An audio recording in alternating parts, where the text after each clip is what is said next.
In the great city of Baghdad, during the golden age of the Abbasid Caliphate, there lived a young man named Sinbad, the son of a wealthy merchant. When his father died, leaving him a considerable inheritance, young Sinbad found himself torn between the comfortable life of a city merchant and an irresistible longing for adventure that seemed to call to him from beyond the horizon. The world is vast and life is short. What stories might the winds and waves tell to one brave enough to listen? Against the advice of his more cautious friends, Sinbad sold much of his inheritance, purchased goods suitable for trade, and set sail on his first voyage. And so begins the tale of the first voyage.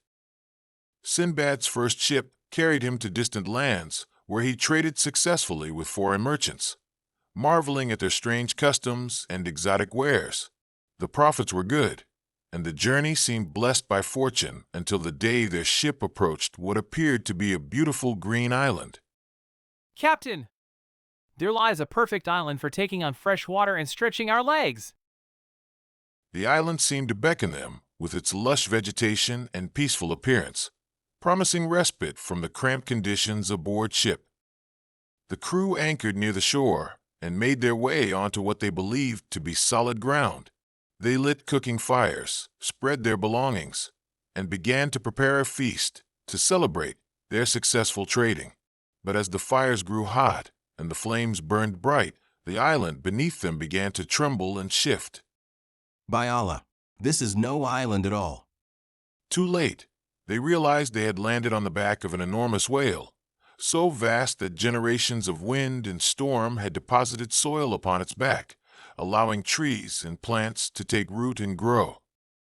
The whale, disturbed by the fires burning on its hide, began to dive toward the depths. In the chaos that followed, most of the crew managed to reach their ship, but Sinbad found himself thrown into the churning waters as the creature disappeared beneath the waves. For hours he struggled in the vast ocean, his strength failing as waves tossed him like a piece of driftwood.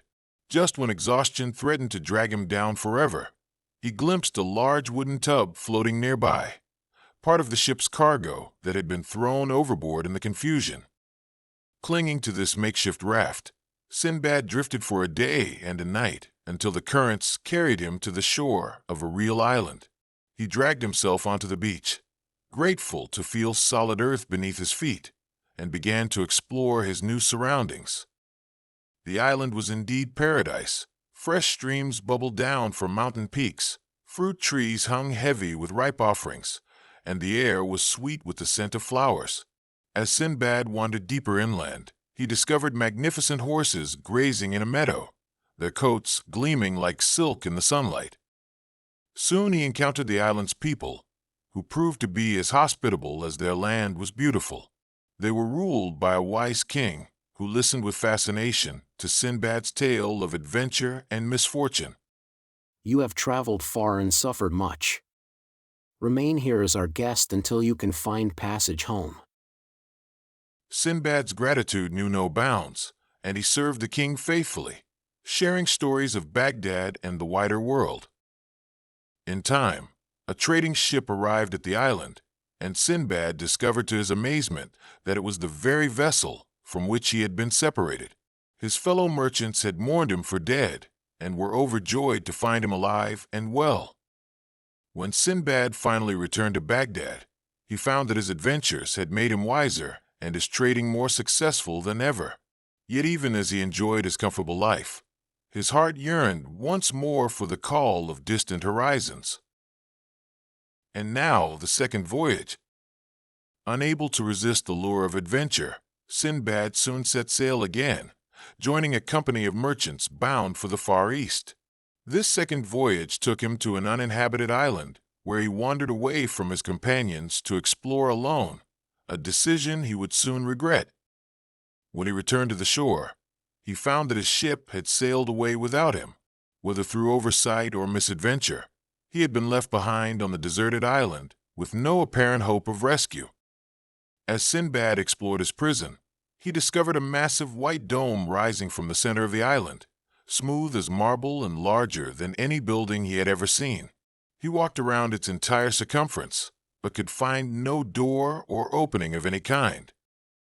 As evening approached, the sky suddenly darkened as if eclipsed by an enormous cloud. Looking up, Sinbad saw descending toward the island the largest bird he could ever have imagined. Its wings blotted out the sun, and its talons were the size of ships' masts. The rock. Sinbad whispered in awe, remembering the legendary bird from sailors' tales. The creature landed directly beside the white dome, and Sinbad realized that what he had taken for a strange building was actually the rock's egg. Thinking quickly, Sinbad unwound his turban and used the long cloth to tie himself securely to one of the great bird's massive legs. When the rock took flight at dawn, it carried Sinbad high above the clouds to a valley surrounded by mountains so steep and treacherous that no human could climb them. The valley floor glittered with an incredible sight. Diamonds of enormous size lay scattered everywhere like pebbles on a beach. But Sinbad soon discovered he was not alone in this treasure trove. Enormous serpents, each one large enough to swallow an elephant, slithered among the gems, their eyes glowing like evil stars. Terror gave way to wonder as Sinbad watched a strange spectacle unfold. From the mountains above, local diamond hunters dropped huge pieces of fresh meat into the valley. The meat would stick to the diamonds, and eagles would swoop down to carry the meat and the valuable stones attached to it back to their nests on the mountain peaks, where the hunters could safely retrieve their treasure. Sinbad realized this was his chance for escape. He filled his pockets with the finest diamonds he could find, then lay down with a large piece of meat positioned over his back. When an eagle seized the meat in its talons, it carried Sinbad with it up to the mountain peak. The diamond hunters were amazed to find a man delivered with their harvest, but when Sinbad shared some of his diamonds with them and told his incredible story, they welcomed him as a brother. They guided him to a port city where he was able to book passage back to Baghdad, his pockets still heavy with enough diamonds to make him wealthy beyond his wildest dreams. The third voyage. Wealth and comfort could not quench Sinbad's thirst for adventure, and soon he was at sea again. This third voyage seemed cursed from the beginning. Their ship was attacked by savage, ape-like creatures that swarmed aboard in such numbers that resistance was futile. These beings, though resembling men in form, were covered in coarse hair and possessed strength far beyond that of humans. They seized control of the ship and marooned Sinbad and his companions on an island that seemed pleasant enough until they discovered its terrible secret. The island was ruled by a giant of monstrous appearance. His single eye glowed like a burning coal in the center of his forehead. His teeth were like the tusks of a wild boar, and his appetite was for human flesh. Each night, the giant would select one of the sailors for his dinner, roasting the poor victim over a fire and devouring him with obvious relish. We must escape this horror, or we shall all end as this monster's meals. But the giant was too large and powerful to fight directly, so Sinbad devised a cunning plan. The sailors spent their days gathering materials and secretly constructing a raft sturdy enough to carry them to sea. Meanwhile, they observed the giant's habits and noted that each evening, after his gruesome meal, he would fall into a deep sleep. On the night they had chosen for their escape, Sinbad and his companions heated iron spits in the fire until they glowed red-hot. Then, working together, they plunged the burning metal into the giant's single eye, blinding him permanently. The giant's roars of pain and rage shook the entire island, but in his blindness, he could not catch the sailors as they rushed toward their hidden raft.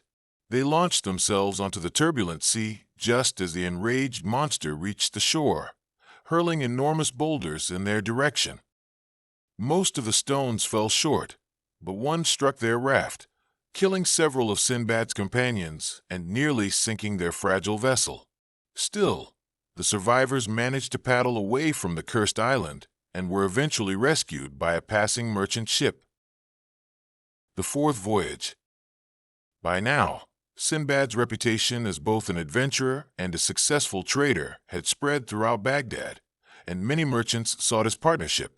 On his fourth voyage, he joined an expedition to the Spice Islands, but once again, fate had different plans. Their ship was wrecked in a terrible storm on the shores of an island inhabited by cannibals who captured the survivors. These people had a diabolical method of preparing their victims. They fed them a special herb that clouded the mind and increased the appetite, making the prisoners eat constantly until they grew fat enough for slaughter. Most of Sinbad's companions succumbed to the herb's influence and began eating ravenously, their minds dulled by the drug. But Sinbad, suspicious of his captor's generosity, refused the herb and ate only the minimal amount of plain food necessary to survive.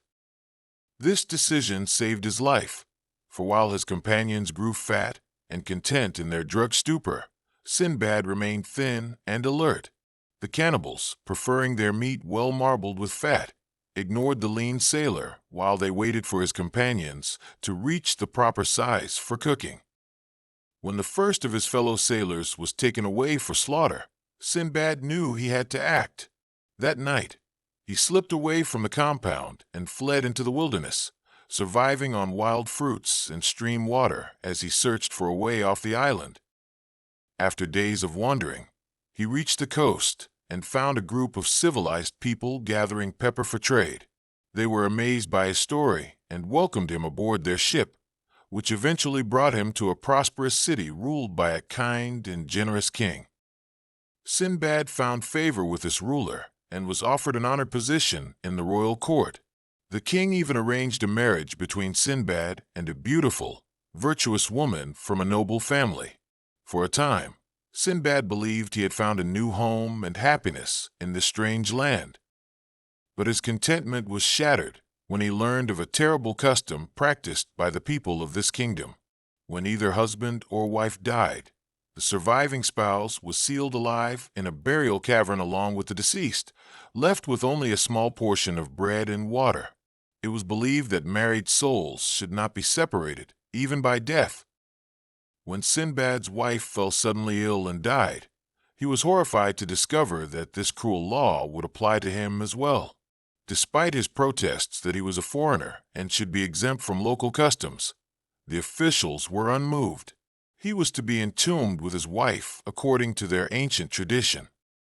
Sinbad was lowered by rope into a vast cavern filled with the bones and treasures of countless couples who had perished there over the centuries. The entrance was sealed above him, and he was left in the darkness with only a small jug of water and 7 loaves of bread. Rather than surrender to despair, Sinbad explored the cavern and discovered it extended deep into the mountain, with tunnels leading in many directions. He rationed his meager supplies carefully and survived by taking food and water from the bodies of newly deceased people who were lowered into the cavern after him, grim necessity overcoming any qualms about disturbing the dead. Weeks passed in this underground prison, and Sinbad had nearly lost hope when he noticed a faint glimmer of light in one of the distant tunnels. Following it desperately, he discovered that it led to a narrow opening where the sea crashed against the rocky shore. The opening was barely large enough for a man to squeeze through, but Sinbad managed to escape to the beach, taking with him some of the jewels and precious items that had been buried with the dead.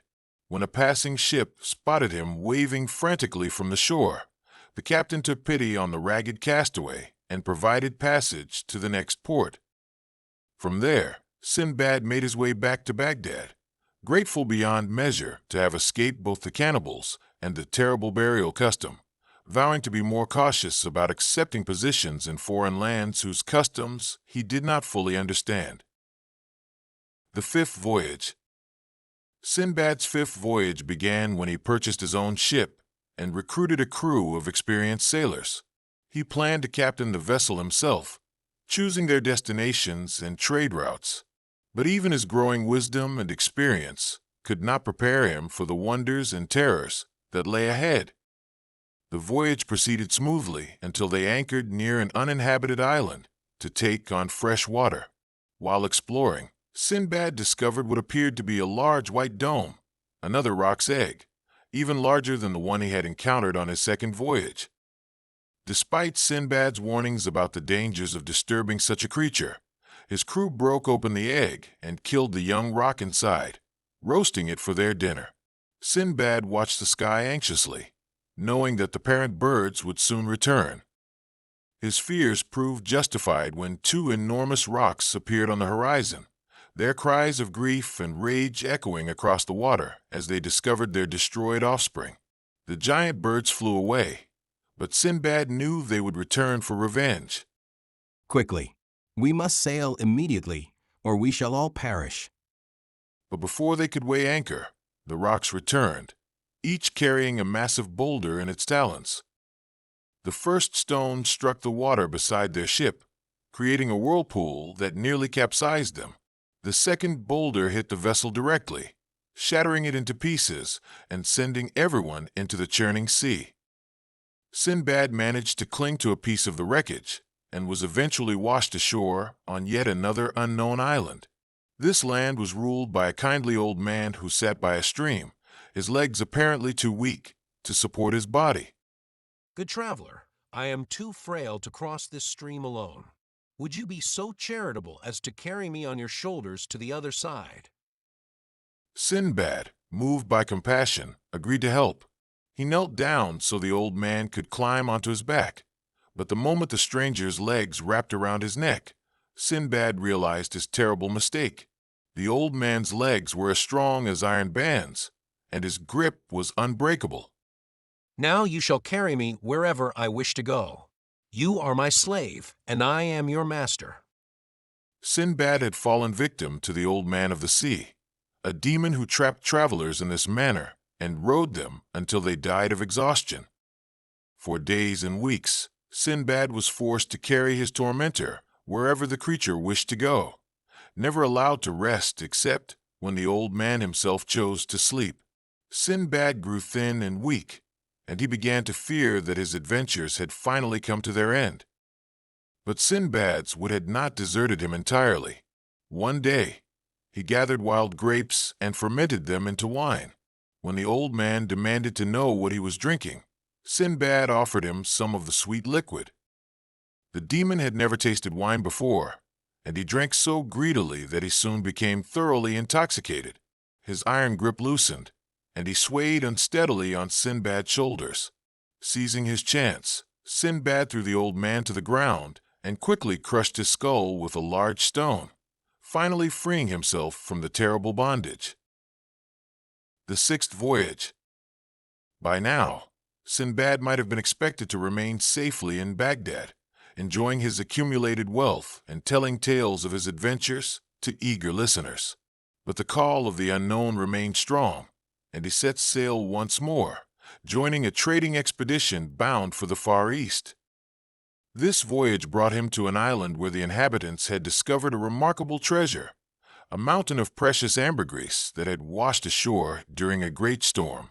The material was worth a fortune in the perfume markets of the civilized world, and the local people were eager to trade it for goods they could not produce themselves. Sinbad negotiated successfully for a large quantity of the ambergris and loaded it aboard their ship. But as they prepared to continue their journey, a sudden and violent storm arose, driving their vessel toward rocky shoals. Despite the crew's best efforts, the ship was dashed against the rocks and shattered into pieces. Sinbad found himself clinging to a piece of wreckage, carried by powerful currents toward what appeared to be a cave opening at the base of a towering cliff. The current was irresistible, pulling him and several other survivors into the darkness of an underground river. For hours they floated through the pitch-black cavern, unable to see anything but occasionally feeling the cold stone walls on either side. Some of his companions despaired and drowned in the darkness, but Sinbad tied himself securely to his piece of wreckage and drifted on, half-conscious with exhaustion and hunger. After what seemed like an eternity, Sinbad noticed the darkness growing lighter. The underground river was carrying him toward an opening, and soon he emerged into brilliant sunlight. He found himself floating down a broad river through a fertile valley, where farmers working in their fields spotted him and rushed to pull him from the water. These good people brought Sinbad before their ruler, who listened with fascination to his incredible tale. You have been carried by the sacred underground river that flows beneath the mountains. Few have entered that passage and survived to tell of it. You are truly blessed by fortune. Sinbad learned that he had arrived in the kingdom of Serendib, an island paradise famous for its precious gems, fragrant spices, and wise rulers.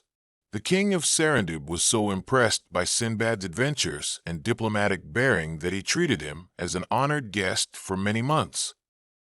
When Sinbad finally expressed his desire to return home to Baghdad, the king provided him with a magnificent ship loaded with gifts and a letter of friendship addressed to the caliph. The voyage home was peaceful and prosperous, and Sinbad arrived in Baghdad with treasures and tales that enhanced his already legendary reputation. The seventh voyage. Sinbad's final voyage came about when the Caliph of Baghdad himself requested that he undertake a diplomatic mission to the king of Serendib, carrying gifts and messages between the two rulers. The honor of being chosen for such an important task filled Sinbad with pride, especially since he had already visited that island kingdom on his previous voyage and spoken highly of its wise ruler. The journey to Serendib proceeded without incident, and Sinbad successfully delivered the caliph's gifts and messages. The king of Serendib was delighted to see his friend again and was impressed by the magnificent presents from Baghdad. He sent return gifts of even greater value back to the caliph, including rare gems and precious artifacts. But on the return voyage, their ship was attacked by pirates who killed most of the crew and took the survivors as slaves to be sold in distant markets. Sinbad found himself once again in bondage, this time to a wealthy merchant who lived on an island where elephants roamed in great herds. His new master discovered that Sinbad was skilled with a bow and arrow. You shall be my elephant hunter.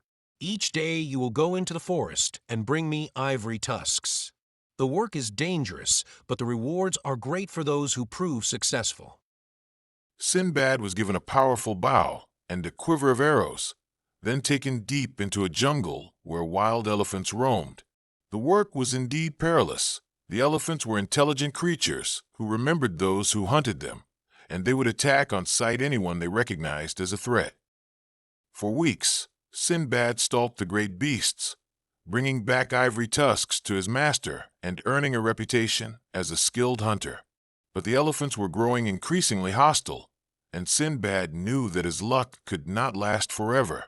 Moreover, he felt troubled by the work, having grown to respect these magnificent creatures during his time in the forest.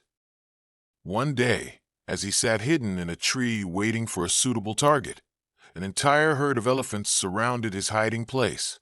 To his amazement, instead of attacking him, they seemed to be trying to communicate. The largest elephant, clearly the herd's leader, gestured with its trunk toward a distant part of the forest. Curious, and having little choice in the matter, Sinbad followed where the elephants led. They brought him to a hidden valley filled with the bones of elephants who had died natural deaths over many years. Ivory tusks lay scattered everywhere, more than any hunter could collect in a lifetime. Sinbad realized that the intelligent creatures were offering him a bargain. Take all the ivory he wanted from those who had died naturally, but stop killing the living members of their herds. It was an arrangement that honored both the elephants and satisfied his master's demand for ivory. You have shown me wisdom that surpasses that of many men. I accept your generous offer and give you my word that no more of your family shall fall to my arrows. From that day forward, Sinbad regularly visited the elephant's graveyard, collecting tusks from the naturally deceased and bringing them to his master. The merchant was amazed by the sudden abundance and quality of the ivory, and word of this remarkable discovery spread throughout the island. So pleased was the merchant with Sinbad's success that he eventually granted him his freedom and provided him with a ship and crew to return to Baghdad.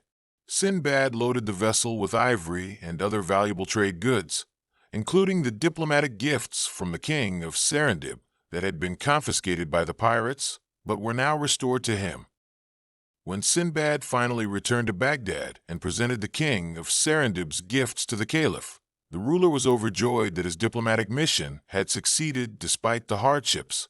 The caliph rewarded Sinbad handsomely for his service, suffering, and unwavering dedication to completing his task. The end of adventure. By the time Sinbad returned from his seventh voyage, he was no longer the young man who had first set sail in search of adventure. His hair had turned gray from his experiences. His face bore the lines of one who had seen wonders and terrors beyond imagining, and his heart had grown wise with the knowledge that came only through surviving great trials. Sinbad would tell his friends as they gathered to hear his tales. I have sailed the seven seas, and I have learned that the greatest treasures are not gold or gems, but the wisdom that comes from experience and the joy of sharing one's stories with those who care to listen. He settled into a comfortable life in Baghdad, using his accumulated wealth wisely and sharing his good fortune with those in need. The young merchants of the city would come to him for advice about trade and travel, and he would counsel them with the voice of experience. Adventure calls to every young heart, and it is right that it should. But know that the true value of any journey lies not in the treasures you might find, but in the person you become along the way. The sea teaches harsh lessons, but for those who survive them, it also grants the greatest gift of all, stories that will outlive us all. And indeed, the tales of Sinbad the sailor were told and retold throughout the lands of the East, inspiring new generations of adventurers to seek their own fortunes among the waves, while serving as a reminder that courage, wisdom, and a good heart are the most valuable cargo any traveler can carry. In his later years, Sinbad would sometimes walk down to the harbor of Baghdad and watch the ships preparing for distant voyages. His eyes would follow their sails until they disappeared beyond the horizon, and those who knew him well could see that part of his heart sailed with him still, forever drawn to the endless possibilities that lay beyond the edge of the known world. But Sinbad was content now to let others write new chapters in the great book of adventure, secure in the knowledge that his own story had been well and truly told, and that the legacy of his 7 voyages would inspire wonder and wanderlust in sailors yet unborn.